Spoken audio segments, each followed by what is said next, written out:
Hi there. Today, I just wanted to talk about how grief and stress, particularly in times of maybe shock or grief, when these kind of events happen in life, how that impacts chronic fatigue syndrome.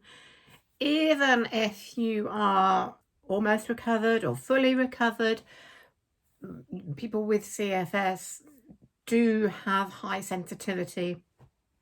And I think even if you are recovered, then times like this in life can cause setbacks, can cause relapses.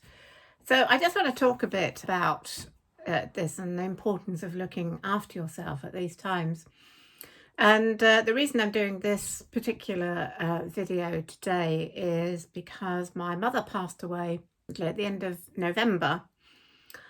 And although she'd been in a home for a few years and she had dementia, she was, not with us mentally towards the end of her life. So they call dementia the long goodbye. So we'd kind of been seeing her slip away. And her passing was fully expected. So it's not the same as that sudden shock when somebody dies unexpectedly. But even so, a close family member, no matter what the circumstances, is still a big thing in your life. And it's really important that we acknowledge that. And I have to say that coming sort of just before the Christmas preparation time, it made things quite difficult. Of course, after a death, there's a lot of admin to go through, and of course, funeral arrangements. So the Christmas preparations kind of went out of the window, and it's a stressful time, trying to get all these things done. Of course, I had my brother and his wife, and my niece and nephew. We had discussions, and I wasn't doing it alone. But even so, it's on top of the grief that you are going through. You're having to do all this practical stuff as well, which makes things very, very difficult. And what happened with me was that we had to wait 3 weeks for the funeral. So the funeral took place a week before Christmas. And I'd fully planned to do Christmas in that week. And of course, just after the funeral, I went down with one of the worst colds I've had for ages. Still got the tail end of it. And it's not surprising for anybody for that to happen. It's what happens with grief and, of course, any kind of stress is that our immunity lowers. Now, I'd had the flu jab. I eat really healthily. I haven't had a cold for at least 18 months. What I did, though, is I completely forgot this year to start taking vitamin D in winter, which I usually do. And I hadn't been doing that, though. Maybe that was a factor, maybe not, who knows. So Christmas ended up being a bit of a write-off. And, all our family felt my brother had a cold as well, and we all didn't feel up to a big family Christmas. So that was all fine. And the reason I'm sharing this with you is because, I know that, with things like that, how easily it is to get really, really fatigued, which I did, of course, on top of the cold. I was in bed for 3 days at least, and then I had, the cold went on for weeks. I was very, very fatigued.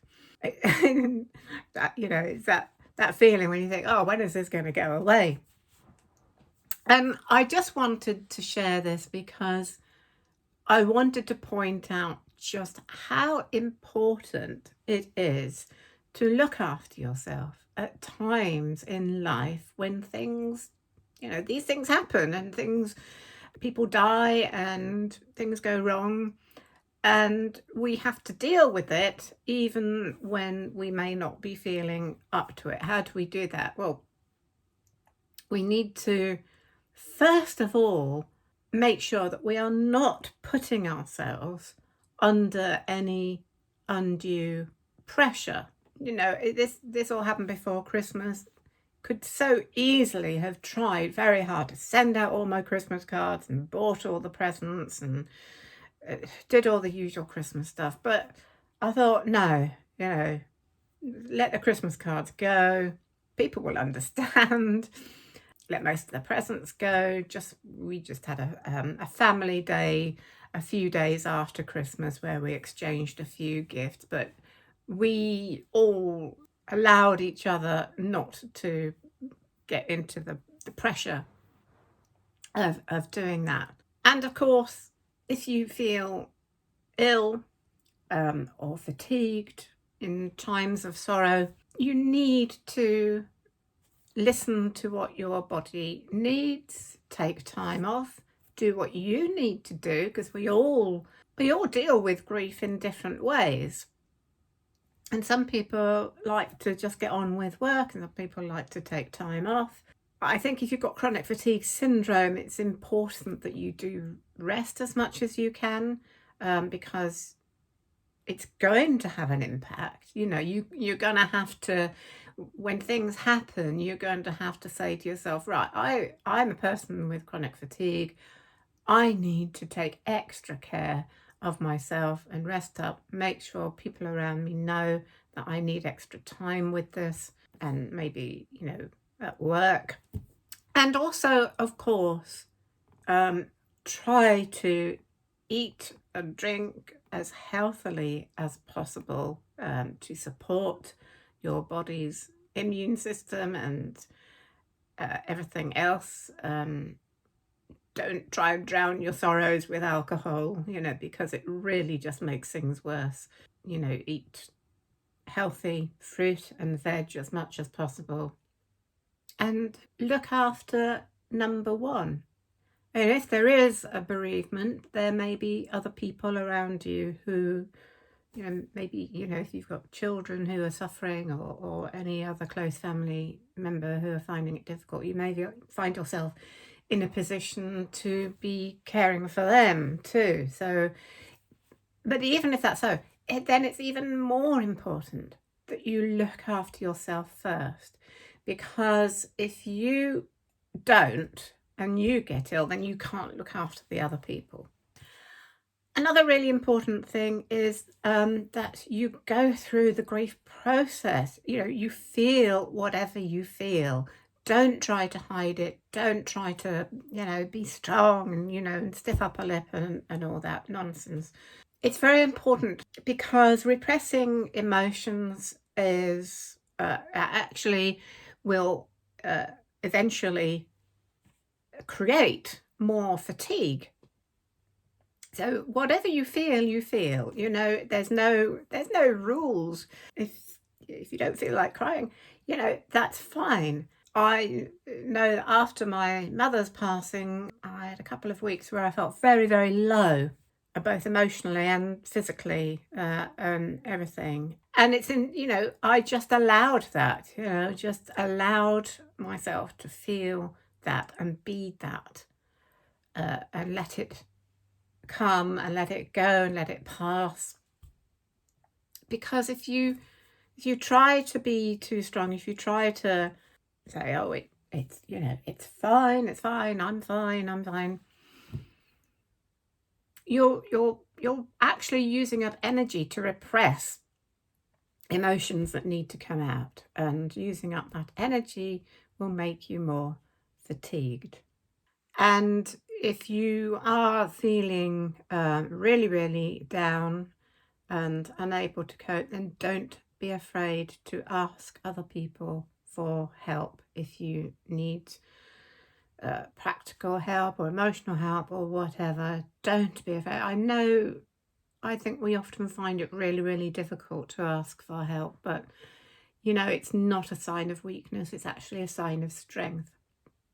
And I'm not very good at it either, but I have had to do that in the past too. When I was caring for mum and was finding things really difficult, I had to ask for help, and I find that really difficult, but it was an absolute blessing. So, don't be afraid to ask for help if you're finding things difficult, because trying to battle on when your body really can't do that is really not going to help you at this time. So just make sure that there are people there to support you. So yeah, so what with that and with the cold on top of it and everything, I've only recently in the last week or two got back to my usual energy level. So you have to allow that to be. Um, Try not to get too worried about how fatigued any stressful event or bereavement is going to make you, because that's only going to impact. You have to accept, say, yeah, okay, this is what's going to happen. I'm going to be not feeling my best for a while. I'm just going to have to live through that, because the more you fret about it, the worse it will make that. And I know it's difficult at times. I really do. But the more you can just be with whatever you're feeling, be with it. Don't fret about how you're going to feel tomorrow. Just be with how you are today. Things will get better. So I hope that has helped with anybody who is suffering with chronic fatigue and going through any kind of bereavement or stress in their lives right now. It does make things very difficult. I really, really understand that. So I just hope that that's given you a little bit of extra support and help. And just keep going. Things will get better. And I will see you again soon. Bye for now.